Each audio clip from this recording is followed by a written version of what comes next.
حمیت دینی کی آگ بھر دیتا ہے۔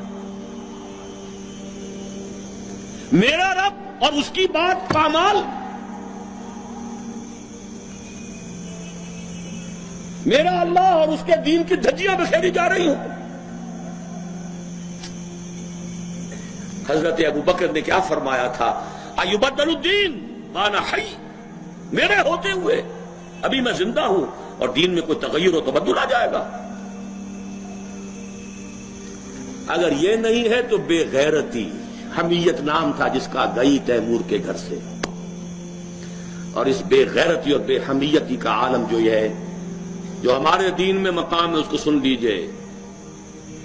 اوحى اللہ عز وجل الى جبرائیل علیہ الصلوۃ والسلام ان اقلب مدینۃ کذا وکذا باہلھا، اللہ نے وحی کی حضرت جبرائیل کو علیہ الصلوۃ والسلام، فلاں فلاں بستیوں کو الٹ دو، سدوم اور عمورہ کی بستیوں کی طرح عذاب ہلاکت نازل کر دو۔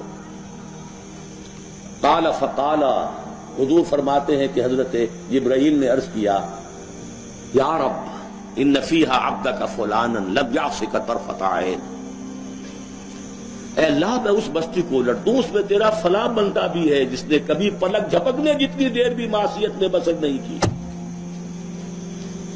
کسی کے ذاتی تقویٰ کے کیا انتہا ہے، ذاتی نیکی کا کیا عالم ہے، کسی کے زہد کی کیا سطح ہے، ذرا غور کیجئے۔ گواہی دینے والے جبرائیل ہیں، کوئی کرائے کے وکیل نہیں ہے اور کوئی پولیس کے ٹاؤٹ نہیں ہے۔ لم یعصک طرفۃ عین، قال فقال، حضور فرماتے ہیں اللہ نے ارشاد فرمایا، اقلبھا علیہ وعلیہم، الٹو اس بستی کو، پہلے اس بدبخت پر پھر دوسروں پر۔ فإن وجهه لم يتمعر في ساعة قط، اس لیے کہ اس کے چہرے کا رنگ کبھی میری غیرت اور حمیت کی وجہ سے متغیر نہیں ہوا۔ اس کو کسی نے ماں کی گالی دے دی تو پورے جسم کا خون چہرے میں آ گیا، کچھ کر نہ سکا ہو، کانپ تو گیا اپنی جگہ پر، اب میرے دین کی دھجیاں بکھرتے ہوئے دیکھتا رہا اور لگا رہا، مست رکھو ذکر و فکر صبح گاہی میں اسے، اور پختہ کر دو مزاج خانقاہی میں اسے۔ انہی مسائل میں الجھاؤ۔ سورہ فاتحہ سے پہلے بسم اللہ بھی پڑھنی چاہیے، جہری طور پر کہ نہیں پڑھنی چاہیے۔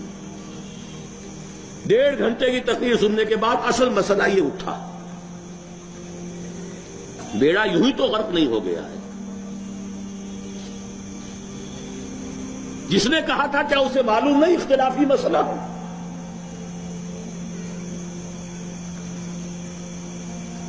الجھائے رکھو، ہے یہی بہتر الہیات میں الجھا رہے، یہ کتاب اللہ کی تعویلات میں الجھا رہے۔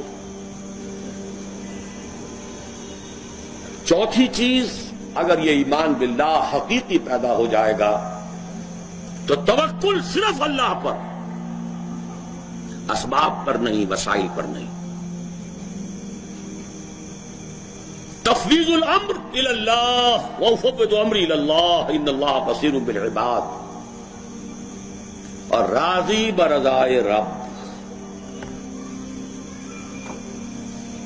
اے اللہ میں نے اپنی جان کھپا دی، ابھی تیری مشیت میں نہیں ہے کوئی نتیجہ نکلنا، میں راضی ہوں۔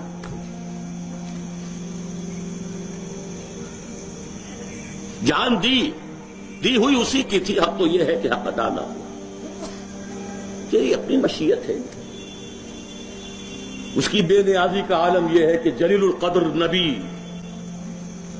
اللہ اکبر، حضرت یحییٰ علیہ الصلوۃ والسلام، وآتیناہ الحکم صبیا وحنانا من لدنا وکان تقیا، اور ایک رقاصہ کی فرمائش پر گردن اڑا کر تشت میں رکھ کر سر پیش کر دیا، نہ آسمان پھٹا نہ زمین شق ہوئی۔ اس کی بے نیازی ہے۔ اب کون؟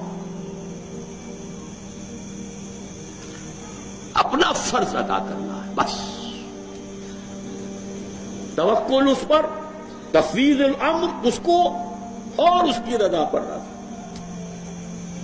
ہم بھی تسلیم کی خو ڈالیں گے، بے نیازی تیری عادت ہی صحیح۔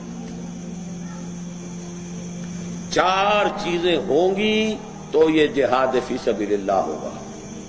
اور ابھی صرف ایمان باللہ کی بات ہوئی. اس کے بغیر کود جاؤ میدان میں، رام بھلی کرے گا. سیاسی جو ہے لوگ اپنے حوصلہ مندیوں کا نشانہ بناتے ہیں، ایکسپلائٹ کرتے ہیں.